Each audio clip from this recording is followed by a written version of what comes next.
Hey guys, welcome back to my channel. It's Benjamin here. As obviously you could tell, I didn't really upload anything during the summer. I'm sorry, I was just really busy doing schoolwork. Well, not schoolwork. I was helping the school with their new open evening video, and then I went on some camps, and then I was trying to edit the school one, and I was also editing the Star Wars one, and I was also trying to make a script for the really cool action film, but none of it kind of really sunk together well, and I was, doing one thing, and then the person I was going to make the script wasn't free, but it doesn't matter. We're going to try and create it through the year, so hopefully by maybe here like spring or late spring next year that should be out. The Star Wars one I'm going to keep doing now once I finish this video, to get that out to you guys. But recently I got my GCSE results, and I did quite well apart from one subject which I failed, which was English language, and that was the one that I had to get, otherwise legally I had to retake it, which is a bit unfortunate going into college and everything, but it's fine. But one of my friends is actually in radio, and so I'm just on the radio talking about what it was like in year 11 and talking about GCSEs, and so I hope you enjoy. Williams in for Eamon Holmes on Talk Radio. GCSE results day, and despite concerns that these exams were going to be too difficult, students overall have done okay. They've accessed the top grades, many of them have passed. More people have got higher grades than last year, we're told. 67.3% of students passed their exams in England, Wales and Northern Ireland. So that's up 0.4% on last year's results. So how hard are they, and what's the significance now in 2019 of your GCSE results? Are they merely a gateway to A-levels, or what about if you're not doing A-levels and you're deciding to leave school at 16? What function and purpose do they serve for you? We'll speak to Ben in a moment, who has had his results today. But first of all, good afternoon to Sian Griffiths, who's the education editor at the Sunday Times. And just explain how these have been made harder, first of all. Hi, Phil. Well, first of all, congratulations to everyone who got their results today. Must have been a very trying day for a lot of people. Do you remember it? Oh, God, yeah, I do, actually. I do. Do you know, I think... For me, it was always... A-levels were much more traumatic. Really? Yeah. No, my GCSEs were, pretty hairy. I remember going up to school with all my mates, and then I discovered that my dad had actually called the school ahead of us getting there to find out what I got, which is like so embarrassing. And did he tell you?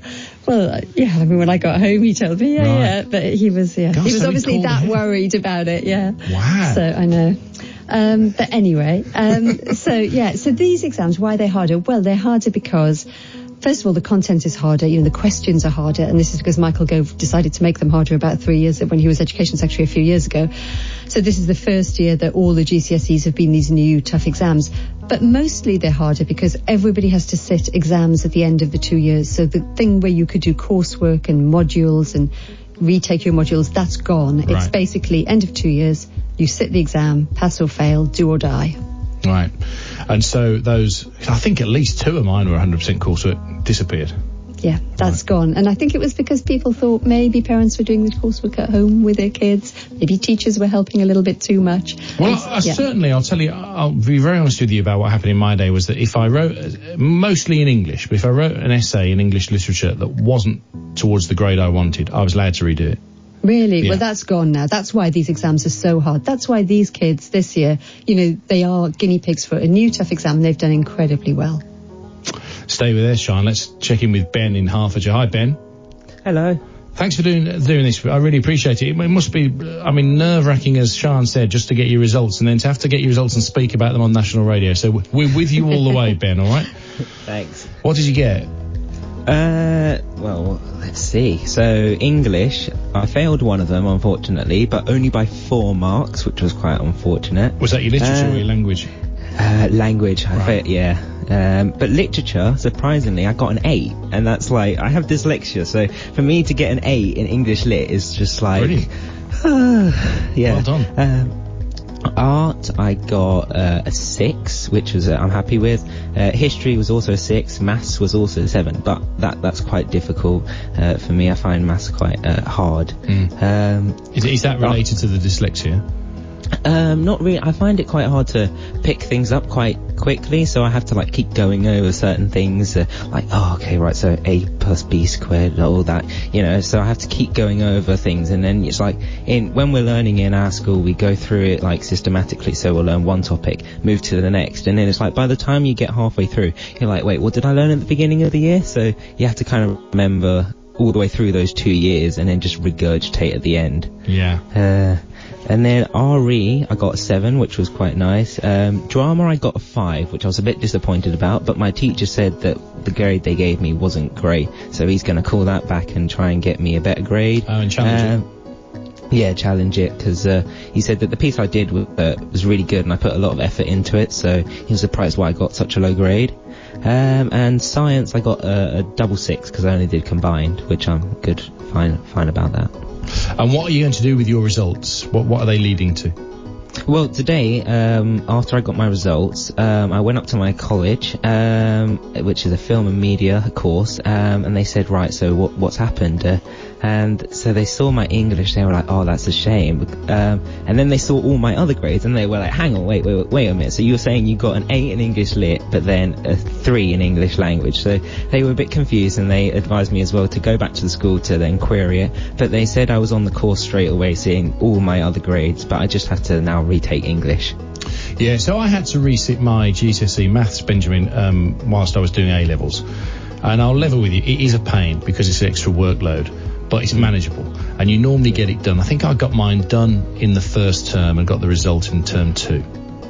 Mm-hmm. So it's not as bad as all that. You can do it. Yeah, well, I mean, my course is slightly different because it's a new type of course called a UAL, and it's the only thing you have to do. So once I go to college, the film and media studies is the only thing I have to do. Right. So then if I do have to then redo the English, if it doesn't, come back and I pass, it's only that and English that I will have to then concentrate on, which I think is very helpful, as like, not having multiple things on your mind isn't great, and No, I agree. And also, the other thing I would say to you is, I don't know if you've done this today or not, but even though you only failed by 4 marks, I wouldn't even dwell on that, because 4 marks are 4 marks. Do you know what I mean? And you might have only failed by 1 or 2, but the point is just, it's a fail, and move on to getting it back if it doesn't come back challenged successfully. Do you know what I mean? Don't think, I was only 4 away, because you can't punish yourself like that, or you'll drive yourself insane. Yeah. I hope you're going out tonight to celebrate, though. Not sure. I think me and my parents were going to have a curry, but yeah. That's nice. Yeah. Are you all right? I mean, has the English language thing soured your day, or are you okay? So it was quite funny, because once I got the grades and I first looked at them, I was like, oh, hello. I thought I was only going to get 4s and 5s, but I've got some 6s and got some 7s. I got an 8. But then once I saw the English, it really I was just like, oh, that was the one thing that I really wanted, to not fail, and to be able just to then realise, okay, right, this is all I'm doing in college is my film and media. So at the beginning of the day, it was quite, a bit hard on me. But then as the day went through and we got to college, and they were really enthusiastic about me and all that, it brightened up. And then recently, my mum keeps popping into my room like an alarm, saying, look, you got 3 A's, 3 B's, and it's just like, yeah, I remember now, I literally have just got 3 A's and 4 B's, and it's just like, wow. And Sian, just explain for people listening to us chat. Yeah. Sian's the education editor at the Sunday Times. Why is it that Benjamin's got some A's, some B's, but then some numbers scores? Well, so the way it is now, they're graded 1 to 9, and what we've got to remember is that 4 is a C, and 8s and 9s are A's and A stars. In fact, 9 is even better than an A star. Right. So the fact that he's got most of them are more than 4, that means most of them are passes. As he says, some are 6s and 7s and 8s. So he's got some A's and some B's in there, because those are the equivalents.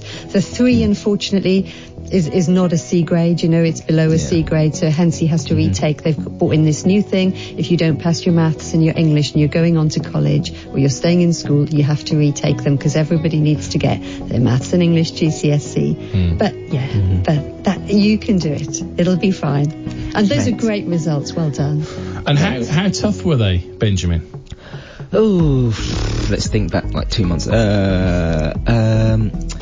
So I think some of them I found easy, some of them I found slightly harder. But during the December mocks, I found a lot of them were quite hard.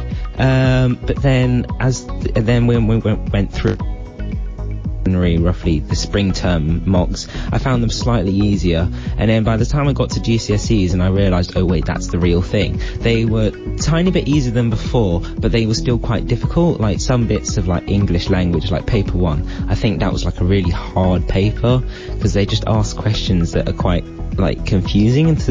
But I think overall, if I were to think back, I think there is challenges that comes with doing the GCSEs, but it's like if the work's put in, you can like get through that.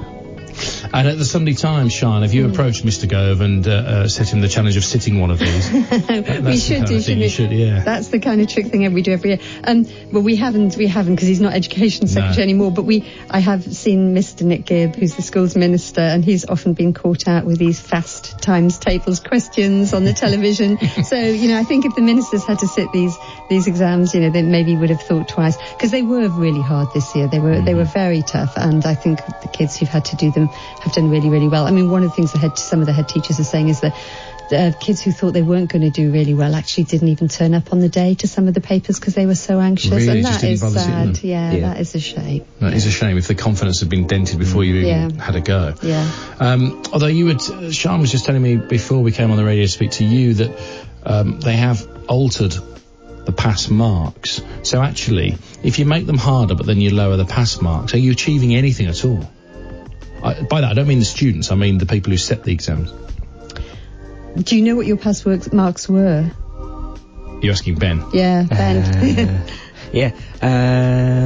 What do you mean, like predicted grades? No. What you needed to pass. Yeah, what you needed to pass your maths. Oh, what I needed to pass. I mean, don't worry if you don't know. Yeah. It's like more the things that the exam board sets. Yeah, like last year, the pass mark for one of the maths papers was 21%, and it's kind of like, if you can pass with 21%, and, like, how much does that really mean? That means like you've got 80% of the answers wrong. And so for employers, or especially if you're going to go on to do A-levels, you think you can do A-level maths with, a pass, and actually most of the paper you couldn't do the questions. Are you being misled, really, I think is one of the big worries that people have, because the pass marks have dropped so low because the exams were so hard. Yeah, I think, because I remember definitely in maths when we'd all come out and we're like, remember guys, we've got to only get 30%, then we can pass this test. And then it's kind of like, wait, we only need to get 30%? Like, how hard are these things? And it's like, I think it's not great that they've lowered the pass marks and made the tests harder, because then it's like, are you really learning the information, or are you just learning that 30% to pass? But yeah, I don't think it's the best way that you can sort of, test someone. It's like, okay, because I remember when I would come home to my mum after doing, just papers in class, and I'm like, oh yeah, I got 30% on my maths test.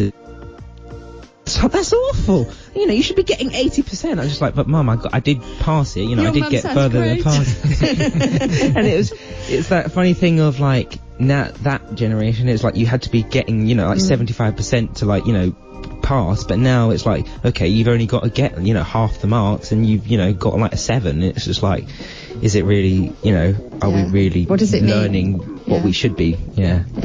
Listen, I think it's been brilliant that you've even come on the radio to speak to us, Benjamin. I really mean that. So well done, as Sian said, well done on your results. Been a pleasure to have you on. Have a nice curry with mum and dad tonight.